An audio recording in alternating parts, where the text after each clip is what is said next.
ایک بھائی نے پوچھا کہ بعض اوقات پیشاب کرنے کے بعد کچھ تری سی محسوس ہوتی ہے، یہ کیا پیشاب ہوتا ہے یا کچھ اور ہوتا ہے، اور کیا اس سے وضو ٹوٹ جائے گا کہ نہیں؟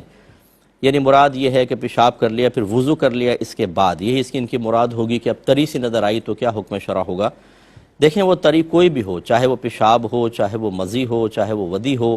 کوئی بھی چیز اگر پیشاب کرنے کے بعد وضو کرنے کے بعد خاص طور پہ آپ کو نظر آئی تو وضو ٹوٹ جائے گا۔ اور بعض اوقات ایسا ہوتا ہے کہ آپ کو محسوس ہوگا کہ وہ قطرہ آیا ہے،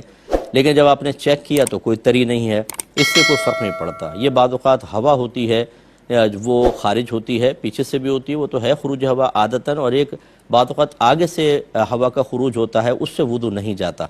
تو کبھی ایسا محسوس ہو تو چیک کر لیا جائے، انسان چیک کر لے۔ اگر بار بار ایسا ہوتا ہے اور 2-3 دفعہ چیک کرنے پر دیکھا کہ کوئی تری نہیں ہوتی تو 5ویں دفعہ تو پرواہ ہی نہ کریں اس کی، اور بہتر یہ ہے کہ جب فارغ ہوا کریں پیشاب وغیرہ سے تو تھوڑا بہت پانی رومالی پہ چھڑک لیا کریں، تو اس سے وسوسے بالکل بھی نہیں آتے ہیں، اور